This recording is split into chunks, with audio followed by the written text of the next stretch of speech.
أعوذ بالله من الشيطان اللعين الرجيم. بسم الله الرحمن الرحيم.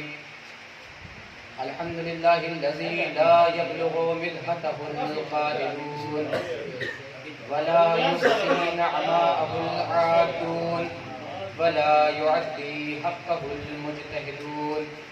الذي لا يدركه بعد الهمم ولا يناله غوث الفتن. الذي ليس لصفته حد محدود ولا نعت موجود ولا وقت معدود ولا أجل ممدود. فطر الخلائق بقدرته ونشر الرياح برحمته وغطدا بالسحور ميدان أرضه. مولانا ومولى الثقلين جد الحسن والحسين أبي القاسم محمد. اللهم صل على محمد وعلى آل بيته الطيبين الطاهرين المعصومين المنتجبين المظلومين.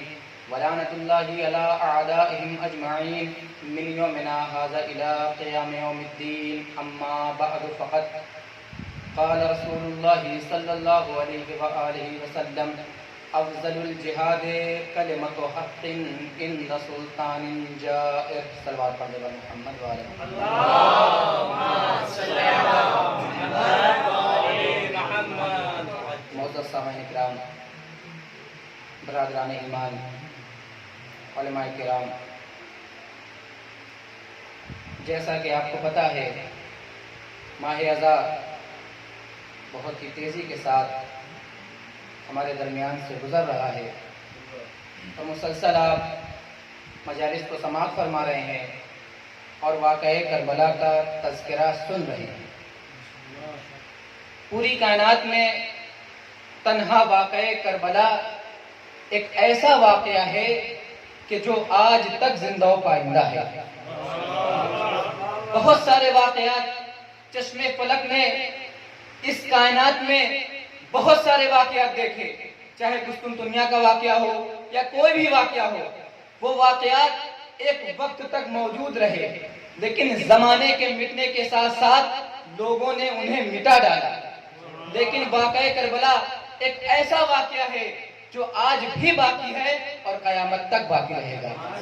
یہی وجہ ہے کہ چشم فلک نے کائنات میں ایسا واقعہ نہیں دیکھا کہ جو 10 محرم 61 ہجری کو رونما ہوا.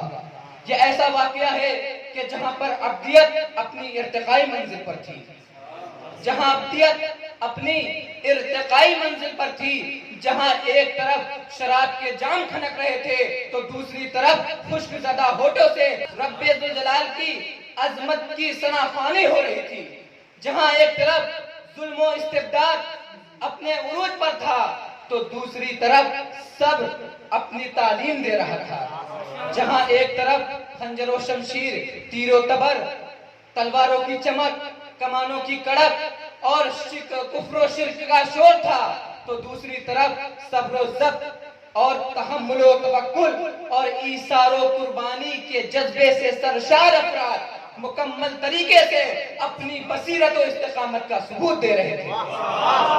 اگر تاریخ سے یہ پوچھا جائے، کسی مفکر، کسی مدبر، کسی معلم سے یہ پوچھا جائے کہ ذرا مجھے یہ بتائیں کہ جب عاشور کا سورج غروب ہو گیا، حسین شہید ہو گئے، ساری طاقتیں ختم ہو گئی، ساری شہادتیں ہو گئی، جب چند بیویاں بچی ہیں، چند قیدی ہیں، چند بیمار ہیں، اب کیا ہوگا؟ تو جواب یہ آئے گا کہ عاشور خط، سب کچھ خط، اب مسجدیں شراب خانہ بن جائیں گی، اب دین و شریعت کو مٹا دیا جائے گا، اب کعبۃ اللہ کی بے حرمتی کی جائے گی. تو ایک طرف تاریخ یہ کہہ رہی تھی کہ عاشور خط، سب کچھ خط، لیکن دوسری طرف تاریخ نے عجیب منظر دیکھا کہ حسین کی شہادت کے بعد سید سجاد اور جناب زینب نے یزید کے دربار میں اپنے خطبوں کے ذریعے سے ایسا انقلاب برپا کیا کہ یزید کی حکومت ہل گئی. آپ دیکھیں کہ بعض لوگ اگر یہ خیال کرتے ہیں کہ سید سجاد نے جہاد نہیں کیا تو یہ ان کی غلط فہمی ہے. کیوں؟ اس لیے کہ جیسا جہاد سید سجاد نے کیا شاید ایسا جہاد کسی نے نہیں کیا. اور میں نے حدیث کو بھی سرنامہ سخن میں بیان کیا. رسول اسلام ارشاد فرماتے ہیں کہ افضل الجہاد کلمۃ حق ان سلطان جائے، کہ افضل جہاد یہ ہے کہ ظالم بادشاہ کے سامنے حق بات کہہ دی جائے. آج مجھے جناب سید سجاد علیہ السلام کے خطبے کے حوالے سے چند باتیں عرض کرنی ہیں. آپ دیکھیں کہ حسین کی شہادت کے بعد جب ساری امامت کی ذمہ داری سید سجاد کے اوپر آ گئی اور تشہیر شہادت حسین کی ذمہ داری بھی سید سجاد کے ہاتھوں میں تھی کہ کیسے حسین کے مقصد کو بیان کرنا ہے. ایک مثال کے ذریعے سے اس کو سمجھا جاتا ہے. مثال کے طور پر ایک باپ اور بیٹا ہے جو ریلوے ٹریک ریل کی پٹری کے کنارے رہتے ہیں اور روز یہ دونوں باپ بیٹے کام کے لیے جاتے ہیں. چونکہ ریلوے ٹریک کے کنارے رہتے ہیں انہیں پتا ہے کہ کون سی ٹرین کب آتی ہے. ایک دن جب یہ باپ اور بیٹے کام سے واپس آ رہے تھے تو دیکھا کہ کچھ ڈاکو ہیں, کچھ دشمن ہیں جو ٹرین کی پٹری کا پتھروں سے گھراؤ کر رہے ہیں. جب کچھ دور آگے دونوں نکل گئے تو ایک مرتبہ باپ نے بیٹے سے کہا تم نے دیکھا کیا ہو رہا تھا؟ بیٹے نے کہا نہیں بابا مجھے سمجھ میں نہیں آیا. کہا یہ ڈاکو حضرات ہیں, یہ ریل کی پٹری کا گھراؤ پتھروں کے ذریعے کر رہے ہیں تاکہ ٹرین آئے, ٹرین کا ایکسیڈنٹ ہو جائے, ٹرین کا حادثہ ہو جائے اور تمام مسافرین کے مال و اسباب کو لوٹ لیں. تو اس کے بعد بیٹے نے کہا بابا ایسے میں ہماری ذمہ داری کیا ہے؟ تو باپ نے کہا کہ میں قربانی پیش کرتا ہوں اور ان تمام لوگوں کی جان بچاتا ہوں. تو بیٹے نے کہا بابا نہیں میں قربانی پیش کروں گا. باپ نے کہا نہیں بیٹا تم جوان ہو, تمہاری ابھی خواہشیں ہیں, بہت ساری خواہشیں ہیں جنہیں تمہیں پورا کرنا ہے. میں قربانی دے کر ان کی جان بچاتا ہوں, تم میری قربانی کا مقصد بتا دینا. عزیزان محترم یہی ہوا. ٹرین آئی اور ٹرین سے حادثہ ہونے سے پہلے باپ نے کود کر جان دے دی. اور آپ کو پتا ہے کہ ٹرین میں مختلف خیال کے لوگ بیٹھے ہوتے ہیں, کوئی کسی شہر سے ہے, کوئی کسی قبیلے کے ہے, کوئی کسی مذہب کا ہے.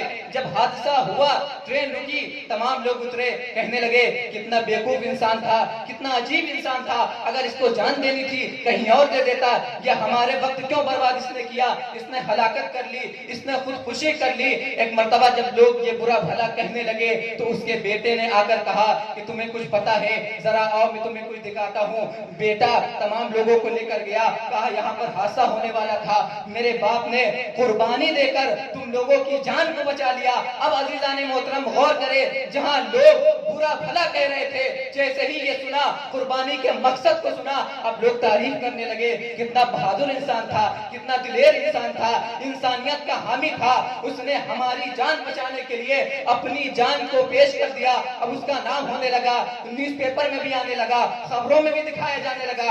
جب تک آثار باقی رہیں گے اس کا بھی نام باقی رہے گا.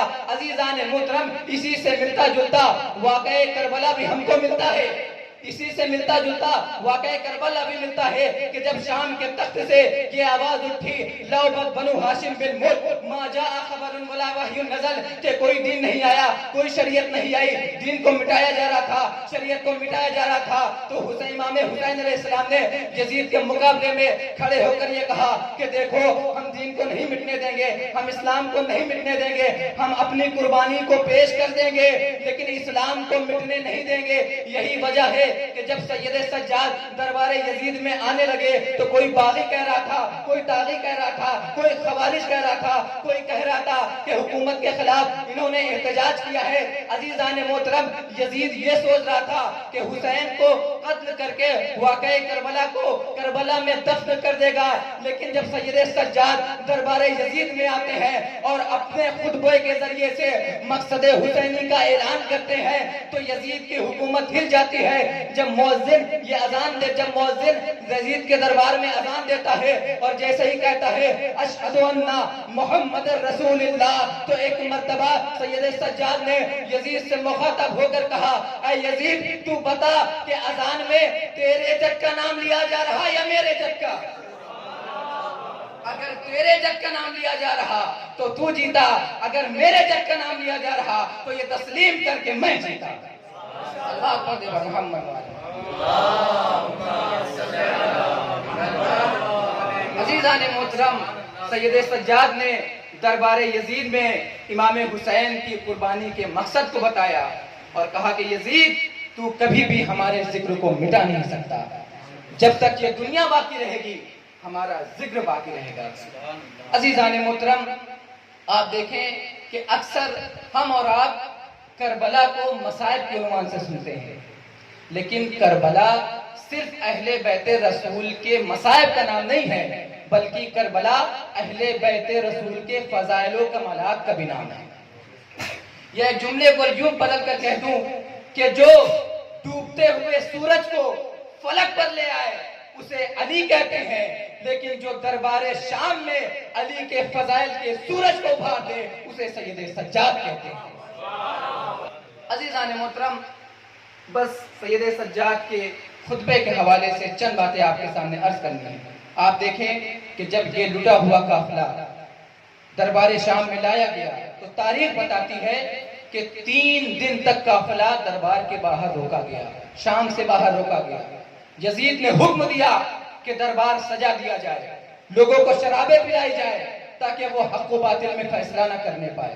اہل بیت رسول کو دھوپ میں کھڑا کیا گیا تاکہ ان کی قوت گویائی ختم ہو جائے۔ عزیزان محترم، جب 3 دن کے بعد دربار شام میں لٹا ہوا قافلہ داخل ہوا تو دربار شام کا منظر یہ ہے کہ 700 کرسی نشین بیٹھے ہوئے ہیں، تخت پر بیٹھے ہوئے ہیں۔ دربار کا منظر یہ ہے کہ یزید نے جنہیں بلایا تھا وہ کوئی بنیا و بقال نہیں تھے، بلکہ وہ ادبا تھے، رؤسا تھے، شعراء تھے، علماء تھے، یہود و نصارہ کے علماء تھے۔ دربار کا عالم یہ تھا کہ ہر طرف وحشت و دہشت، ہر طرف خوف و ہراس کا عالم تھا۔ کسی میں ہمت نہیں تھی کہ جو یزید کے خلاف بولے، لیکن عزیزان محترم تاریخ گواہ ہے اسی دربار میں ایک قیدی ہے، بیمار ہے، رسن بستہ ہے، لیکن لہجے کی پختگی تو دیکھیے کہ جب سید سجاد نے کلام کیا تو تاریخ یہ لکھنے پر مجبور ہو گئی، تاریخ کو یہ ثابت کرنا مشکل ہو گیا کہ قیدی یہ ہے یا جو تخت پر بیٹھا ہے وہ ہے۔ اور عزیزان محترم آپ دیکھیں سید سجاد نے کہا کہ یا یزید اذن لی حتی اسعد لہذہ الآباد، اے یزید کیا تو مجھے اجازت دیتا ہے کہ میں ان لکڑیوں کے ڈھیر پر جاؤں اور کچھ بیان کروں؟ عزیزان محترم امام سجاد نے لکڑیوں کا ڈھیر اس لیے کہا کہ جس ممبر سے اہل بیت کے فضائل بیان نہ ہو وہ لکڑیوں کا ڈھیر ہوتا ہے، ممبر نہیں ہوتا۔ اور یزید نے اس سے پہلے اپنے خطیب کو حکم دیا کہ تو جا اور جانے کے بعد اہل بیت کے خلاف بیان کر۔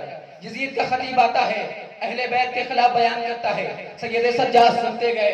جب سید سجاد نے سن لیا تو ایک مرتبہ کہا یا ایھا الخاطب اشتریتا مرضات المخلوق برضا الخالق بسخط الخالق، اے خطیب تجھ پر وائے ہو، تو نے بندے کو خوش کرنے کے لیے اپنے رب کو ناراض کر دیا۔ تو عزیزان محترم ذرا غور کرے، سید سجاد نے خط کھینچ کر گویا بیان کر دیا کہ دیکھو 2 طرح کے خطیب ہوتے ہیں، ایک حسینی خطیب ہوتا ہے، ایک یزیدی خطیب ہوتا ہے۔ یزیدی خطیب وہ ہوتا ہے جو بندے کو خوش کرنے کے لیے بولتا ہے، اپنے خالق کو ناراض کر دیتا ہے، لیکن حسینی خطیب وہ ہوتا ہے جو بندے کو خوش کرنے کے لیے نہیں بولتا بلکہ رضا رب کے لیے بولتا ہے۔ صلوات پڑھ دے محمد والے۔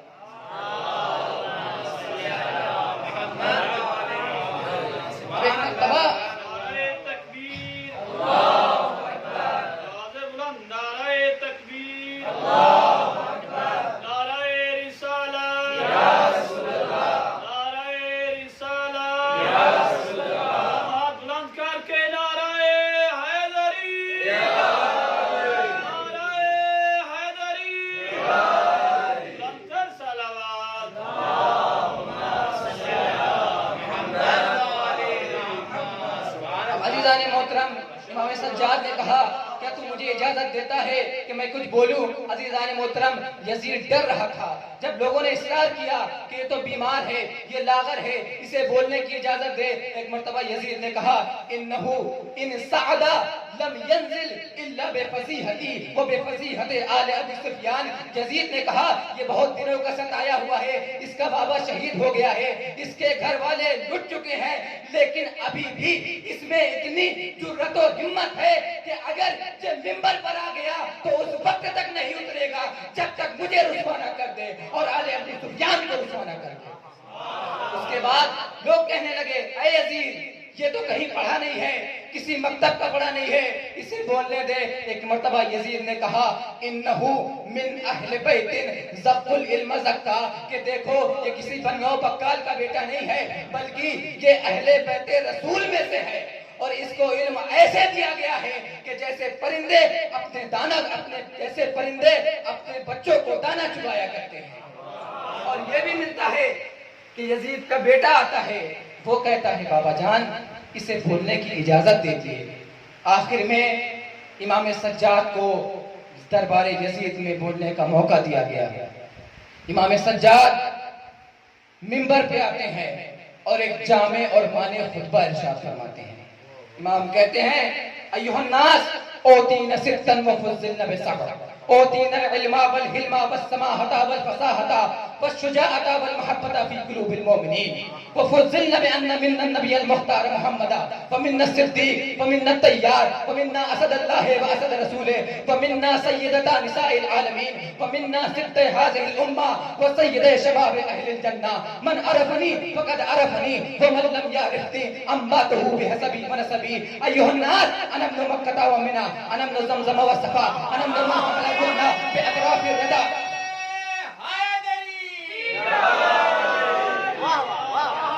فرماتے ہیں انا ابن من حمل الركن باطراف الردى، انا ابن خير من انتظر وارتضى، انا ابن خير من انتعل واهتفى، انا ابن خير من حج ولبى، انا ابن خير من طاف وسعى، انا ابن من حمل على البراق على الهوى، انا ابن من اسري به من المسجد الحرام الى المسجد الاقصى، انا ابن من بلغ به جبرائيل الى سدرة المنتهى، انا ابن من دنا فتدل فكان قاب قوسين او ادنى، انا ابن من صلى بملائكة السماء، انا ابن من اوحى اليه الجليل ما اوحى، انا ابن محمد المصطفى، انا ابن امين علي المرتضى، انا ابن من ظلم خراطيم الخلق حتى قالوا لا الہ الا اللہ۔ امام فرماتے ہیں انا ابن من ضرب بین یدی رسول اللہ بسیفین وطعن برمحین وہاجر الہجرتین وبايع البيعتين وصلى بقبلتين وقاتل ببدر وحنين ولم يكفر بالله طرفة عين، انا ابن صالح المؤمنين ووارث النبيين وقامه الملحدين ونور المجاهدين وتاج البكائين وافضل القائمين وأصبر الصابرين من آل یاسین من آل یاسین رسول رب العالمین۔ اس کے بعد امام فرماتے ہیں سمح سخی بخی بہلول ابتہی رضی ذکی مقدام حمام صابر صوام محذب قوام قاطع الاسلام مفرق الاحزاب لیس الحجاز وکبش العراق مکی مدنی خیفی عقبی بدری عادی شجری مہاجری من العرب سیدها ومن الوغى لیسها وارث المشعرین وابو السبت الحسن والحسین ذاک جدی علی یوم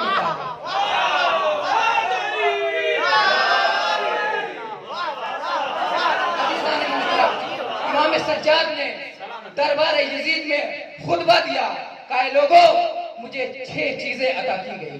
کون سے 6 چیزیں؟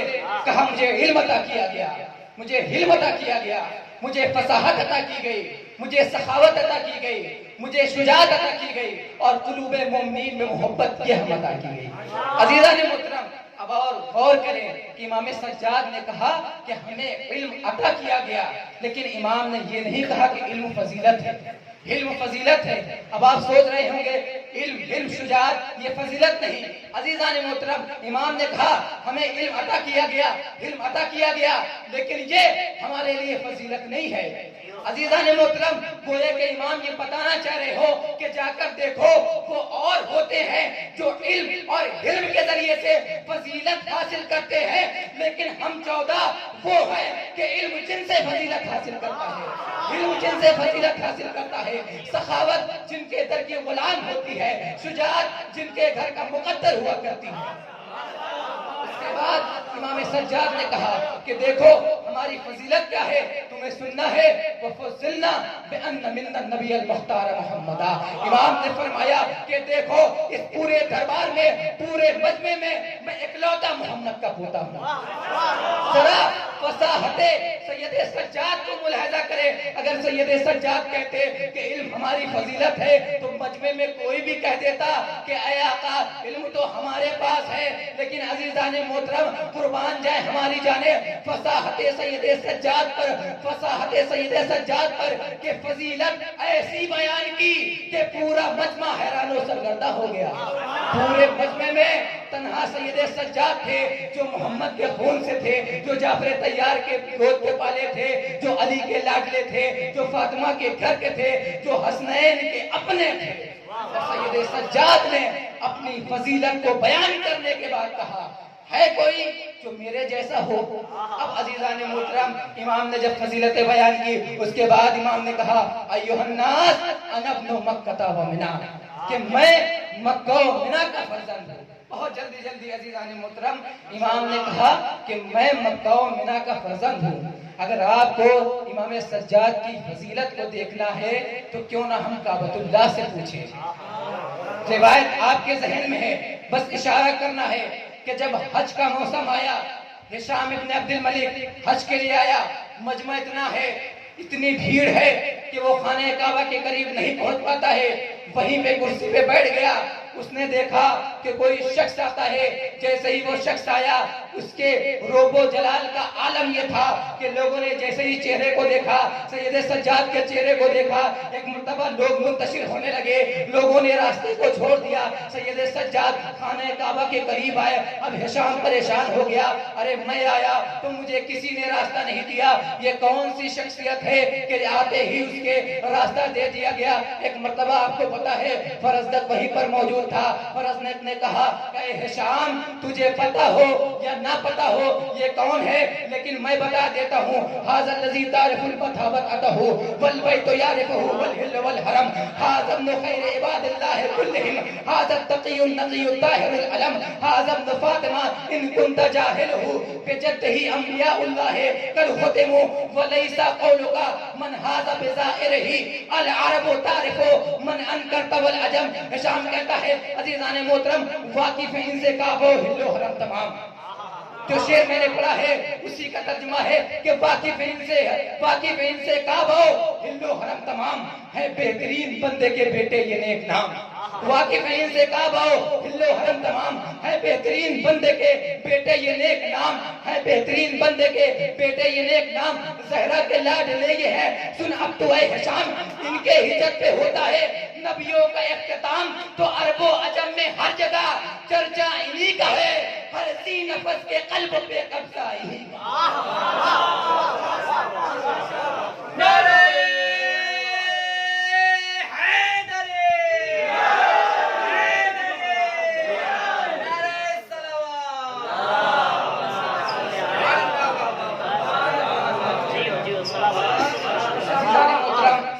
آپ دیکھیں کہ شام میں اہل بیت کے خلاف اتنی عداوت بھر دی گئی تھی کہ لوگوں کو یہ نہیں پتا تھا کہ جس دین میں حمزہ ہے اسی دین میں حسنین شریفین بھی ہیں. لوگوں کو نہیں پتا تھا. یہی وجہ ہے کہ جب مولا کائنات کی شہادت ہوئی تو شام کے لوگ کہنے لگے کیا علی بھی نماز پڑھتے تھے. اب عزیزان محترم جب سید سجاد نے دربار میں کہا کہ میں مکہ و منی کا فرزند ہوں، میں زمزم و صفا کا لال ہوں، میں اس کا بیٹا ہوں جس نے غریبوں کے لیے زکوٰۃ اکٹھا کی، میں اس کا بیٹا ہوں جو مسجد حرام سے مسجد اقصی تک سیر کے لیے لے جایا گیا. اب عزیزان محترم جیسے ہی لوگوں نے سنا، اب آپ دیکھیں کہ سید سجاد نے لوگوں کی فکروں کو کیسے منقلب کیا. لوگ کہنے لگے اے یزید یہ تو مکہ و منی کا فرزند ہے، یہ زمزم و صفا کا لال ہے. عزیزان محترم اس کے بعد امام کہتے ہیں انا ابن من حمل الرکن باطراف الردى. آپ کو پتا ہے کہ جب خانہ کعبہ کی دیوار گرا دی گئی اور حجر اسود کے نصب کرنے کا موقع آیا تو قریش میں اختلاف ہو گیا کہ حجر اسود کو کون نصب کرے. تو ایک مرتبہ قریش کے ایک بوڑھے شخص نے کہا کہ دیکھو سامنے دروازے سے جو شخص آتا ہوا دکھائی دے تم اس کے پاس جانا، وہ مسئلے کو حل کر دے گا، وہی نصب کرے گا حجر اسود کو. دیکھا کہ ایک شخص آ رہا ہے، لوگ قریب گئے، کہنے لگے یہ امین ہے. اس کے بعد نبی کریم نے کہا کہ ایک چادر لاؤ. چادر منگوائی، حجر اسود کو اس کے اوپر رکھا، کہا چادر چادر کو بلند کرو. لوگوں نے چادر کو بلند کیا. بلند کرنے کے بعد رسول اسلام نے حجر اسود کو نصب کر دیا. یہی بات امام سجاد کہہ رہے ہیں کہ لوگوں میں اس کا بیٹا ہوں کہ جس نے حجر اسود کو چادر میں رکھ کر بلند کروایا اور بلند کرا کر خانے کعبہ میں نصب کر دیا. اور اس کے بعد امام سجاد فضائل بیان کرتے جا رہے ہیں. بیان کرتے کرتے امام نے کہا کہ میں اس کا بیٹا ہوں کہ جو یعصوب المسلمین ہے. یعصوب المسلمین ہے. مولا کائنات کو یعصوب الدین اور یعصوب المسلمین دونوں مولا کے لقب ہیں. اور یعصوب کا کیا مطلب ہے آپ کو پتا ہے؟ یعصوب شہد کی مکھی کو کہتے ہیں. شہد کی عام مکھی نہیں بلکہ شہد کی جو بادشاہ مکھی ہوتی ہے اسے یعصوب کہتے ہیں. اور اس شہد کی مکھی کا کام یہ ہوتا ہے کہ یہ شہد کی مکھی، ایک بات اور عرض کر دوں کہ یہ جو شہد کی مکھی ہے اسے سردار کہا گیا. سردار بنایا، تمام مکھیوں نے اسے سردار مان لیا. کبھی آپ نے سنا ہے کہ پروردگار عالم نے مکھیوں کو خل کیا، خل کرنے کے بعد چھتے میں ڈالا اور چھتے میں ڈالنے کے بعد یہ کہا کہ تم شورا بناؤ، اجماع بناؤ اور اپنے سے سردار کو منتخب کرو؟ اللہ نے کہا میں نے سردار بنایا، مکھیوں نے مان لیا، لیکن وہ کون سے مکھیوں سے غیر گزرے افراد تھے کہ جو خدا کی طرف سے منتخب ہو کر آئے انہیں نہیں مانا. عزیزان محترم آپ دیکھیں کہ جو یعصوب، جو شہد کی مکھی جو سردار ہوتی ہے، اس کا کام یہ ہوتا ہے کہ یہ شہد کے دروازے چھتے کے باہر ہوتی ہے، دروازے پر ہوتی ہے. جو مکھیاں رس لاتی ہیں اس کو یہ سردار مکھی سونگتی ہے. اب جو مکھیاں رس لاتی ہیں وہ کسی شجر سے لاتی ہیں، اور شجر دو طریقے کا ہوتا ہے. ایک شجر شجرہ طیبہ ہوتا ہے، ایک شجر شجرہ خبیثہ ہوتا ہے. اب جو شہد کی مکھی جو سردار ہوتی ہے یہ جو شہد لاتی ہے اس کو سونگتی ہے. اگر جو رس مکھی لائی ہے وہ شجرہ طیبہ سے ہے تو بڑی عزت سے اس کو چھتے میں جگہ دیتی ہے. لیکن اگر یہ رس شجرہ خبیثہ سے ہوتا ہے تو اس کو توڑ کر ہوا میں پھینک دیتی ہے. اب عزیزان محترم مولا کائنات ہے یعصوب المسلمین. اب عزیزان محترم میں کہنا چاہوں گا کہ تم محشر کے روز آنا، میرا مولا جنت کے دروازے پر کھڑا ہوگا. جو شجرہ طیبہ سے ہوگا اس کو عزت سے جنت میں داخل کر دے گا، لیکن جو شجرہ خبیثہ سے ہوگا انہیں ٹکڑوں میں تبدیل کر کے جہنم میں پھینک دے گا.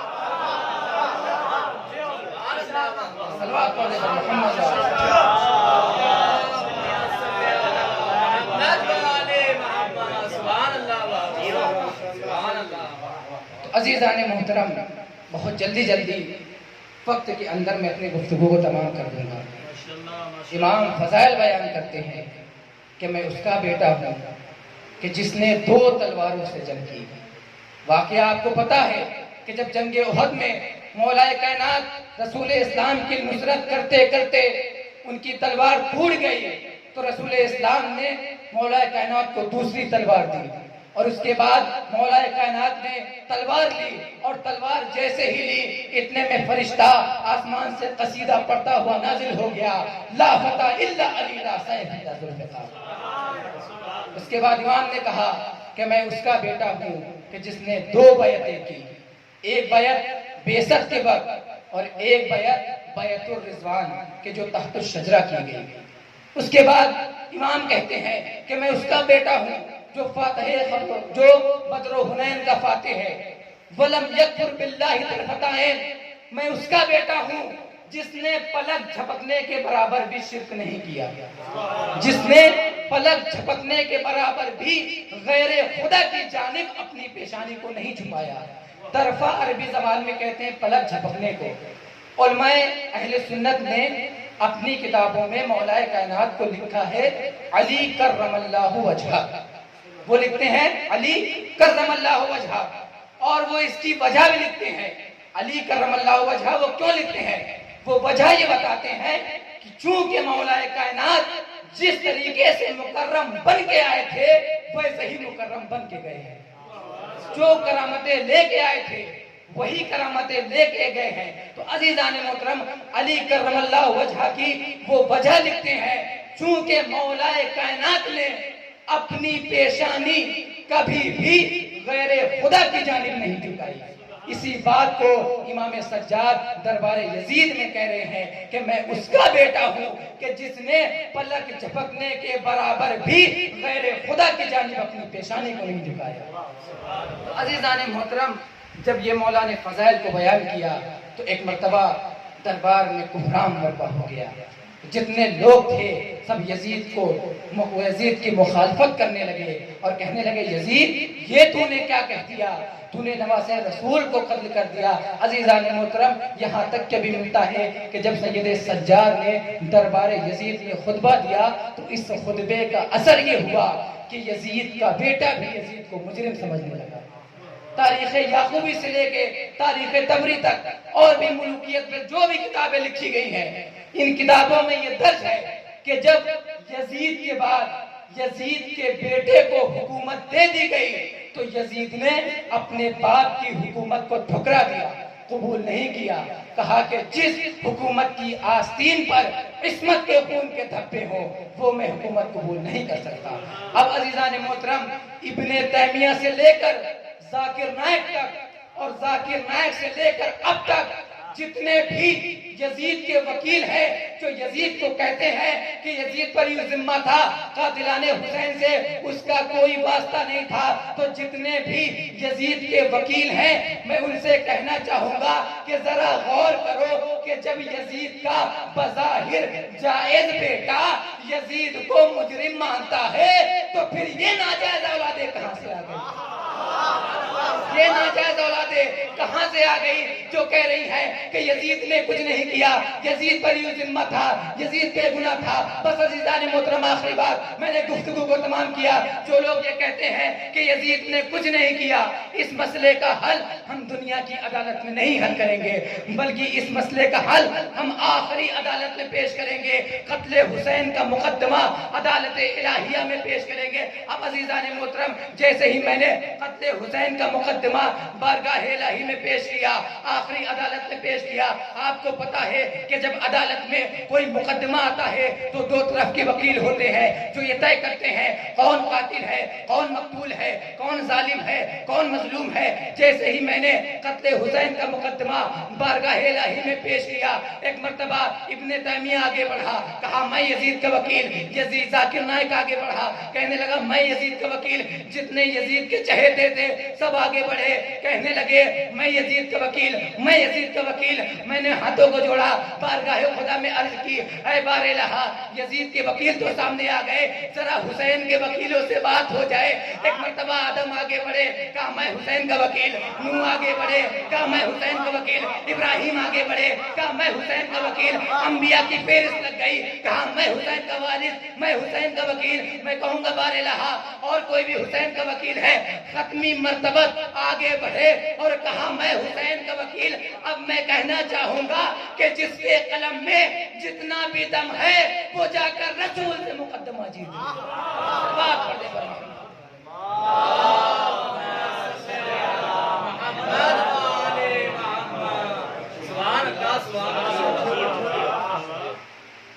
جس کے دم میں جتنا، جس کے قلم میں جتنا بھی دم ہے وہ جا کر رسول سے مقدمہ جیت لے۔ تو عزیزان محترم، امام سجاد ہیں جو دربار یزید میں جب اپنے فضائل بیان کر چکے تو امام سجاد دربار یزید میں اپنے بابا کے مصائب کو بھی بیان کرتے ہیں۔ شام کی جامع مسجد سے رسمی طور پر جس نے امام حسین کے مسائب بیان کرے وہ کوئی اور نہیں بلکہ ہمارے اور آپ کے امام سجاد تھے۔ امام نے کہا اب انا ابن فاطمہ الزہرا، میں فاطمہ زہرا کا فرزند ہوں۔ عزیزان محترم، جب 11 محرم آتی ہے اور عمر سعد نے اپنے کشتہائے نجس کو دفنا دیے تو ایک مرتبہ تمام اہل حرم کو اسیر کیا گیا اور اسیر کر کے جب قتل گاہ میں لایا گیا تو ایک مرتبہ کیا دیکھا کہ شہداء کی لاشیں پڑی ہوئی ہے، سر و تن میں جدائی ہے۔ عزیزان محترم، آپ ذرا غور کریں کہ جب اہل حرم کو اسیر کیا تو تمام اسرا کی کیفیت الگ تھی، سید سجاد کے اسیر کرنے کی کیفیت الگ تھی۔ ارے سید سجاد کے ہاتھوں میں ہتھکڑیاں، پاؤں میں بیڑیاں، کمر میں لنگر، ارے گردن میں توکے خاردار، اونٹ کی پشت پہ سید سجاد کو باندھ دیا گیا۔ جب یہ قافلہ قتل گاہ میں آیا، جیسے ہی حسین کے لاشے کو تمام بیویاں نے دیکھا کہ حسین کا لاشا سرزمین کربلا پر بے گور و کفن پڑا ہے، ارے بیویوں نے اپنے آپ کو اونٹ سے گرا لیا۔ تاریخ میں ملتا ہے کہ جناب زینب آتی ہے، حسین کے گلے اطہر کو بوسہ دیتی ہے، جناب سکینہ آتی ہے، حسین کے گلوے اطہر کا بوسہ دیتی ہے۔ ایک مرتبہ جناب زینب کہتی ہے واہ محمد صلی اللہ علیہ ملائکۃ السماء، اے نانا آپ کے اوپر آسمان کے ملائکہ درود بھیجتے تھے۔ ھذا حسین مرمل بالدماء، یہ میرا حسین خون میں غلطہ پڑا ہوا ہے، مقطع الاعضاء، جس کے جسم کے ٹکڑے ٹکڑے کر دیے گئے۔ ایک مرتبہ جناب زینب نے کیا دیکھا کہ سید سجاد ہیں جو اونٹ پر بیٹھے ہوئے یہ منظر دیکھ رہے ہیں، سید سجاد کی حالت متغیر ہو رہی ہے۔ جب جناب زینب نے دیکھا ماجائے کی لاشیں کو چھوڑا، سید سجاد کی طرف دیکھا، کہا سید سجاد تمہاری حالت متغیر کیوں ہو رہی ہے؟ سید سجاد نے کہا اے پھوپھی اماں، ارے میرے بابا کا لاشا بے گور و کفن جلتی زمین پر پڑا ہے، میں اتنا مجبور ہوں کہ اپنے بابا کو دفن بھی نہیں کر سکتا۔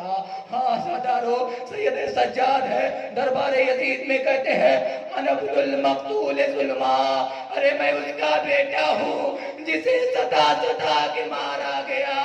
اور ایک قیامت خیز جملہ کہتے ہیں انا ابن المسجوز الراس من القفا، ارے میں اس کا بیٹا ہوں۔ عزادارو، جب شمر کن خنجر لے کر آیا، حسین کے گلوے اطہر کو کاٹنا چاہتا ہے، کیا دیکھا کہ یہ تو وہ گلا ہے کہ نبی کریم نے جس گلو پر بوسہ لیا تھا، خنجر کو شاید شرم آ گئی، حسین کا لاشا پلٹا۔ ارے سید سجاد فرماتے ہیں میں اس کا بیٹا ہوں، ارے جس کے سر کو پشت سے ذبح کیا گیا۔ اجرکم اللہ، اللہ کو کوئی غم نہ دے سوائے غم کربلا کے۔ امام فرماتے ہیں انا ابن تریح کربلا، میں اس کا بیٹا ہوں جس کا لاشا سرزمین کربلا پہ پڑا رہا۔ میں اس کا بیٹا ہوں کہ جس کے اہل حرم کو اسیر کر کے کوفہ و شام کے بازار میں پھرایا گیا۔ عزادارو، بس ایک چھوٹی سی روایت اور میں نے ختم کیا مسائل۔ امام کے لیے سب سے سخت مرحلہ وہ تھا کہ جب کوفہ و شام کے بازار میں بیویوں کو ننگے سے گھمایا گیا۔ ہاں عزادارو، روایت بیان کرتی ہے کہ ابن زاد کے دربار میں جب یہ قافلہ آیا تو ایک مرتبہ امام سجاد ہے دربار ابن زاد میں کھڑے ہیں۔ ابن زاد نے ایک مرتبہ ابن زیاد نے امام سجاد سے کہا اے ابن زاد، کیا تمہیں پتا ہے کہ تمہارے بابا کی شہادت کے بعد تمہارے بابا کی لاشے کے ساتھ کیا کیا گیا؟ امام سجاد تڑپ گئے۔ ایک مرتبہ ابن زیاد نے کہا کہ اس شخص کو بلایا جائے کہ جس نے حسین کے لاشے کو پامال کیا جائے، پامال کیا تھا۔ ایک مرتبہ اسید ابن مالک کو بلایا گیا۔ ابن زیاد نے کہا اے اسید ابن مالک، تو نے حسین کے لاشے کو کیسے پامال کیا؟ ابن سجاد، سید سجاد کو بتاؤ۔ عزادارو ذرا غور کرے، ایک بیٹے کے سامنے اس کے باپ کی پامالی کا تانا دیا جا رہا۔ ارے سید سجاد کے اوپر کیا گزری ہوگی؟ ابن عزادارو، اسید ابن مالک کہتا ہے کہ دیکھو، جب واقعہ کربلا میں سب کچھ ہو گیا، جب تمام شہادتیں ہو گئی تو ہم نے حسین کے لاشے کے اوپر گھوڑے کو ایسے دوڑایا کہ جس طریقے سے چکیوں کے دو پاٹوں کے درمیان گیہوں کو رکھ کے پیس دیا جائے تو وہ چور چور ہو جاتا ہے۔ ارے حسین کی لاش پر ایسے گھوڑے دوڑائے، ایسے حسین کی لاش کو پامال کیا کہ حسین ٹکڑوں میں بڑھ گیا۔ سید سجاد نے مدینے کا رخ کیا، کہا نانا ملائکہ آپ پر سلام کرتے تھے، آپ کے نواسے کو بھوکا پیاسا کربلا میں شہید کر کے پامال کر دیا۔ انا للہ و انا الیہ راجعون، رزم بقضائہ و تسلیما لامرہ۔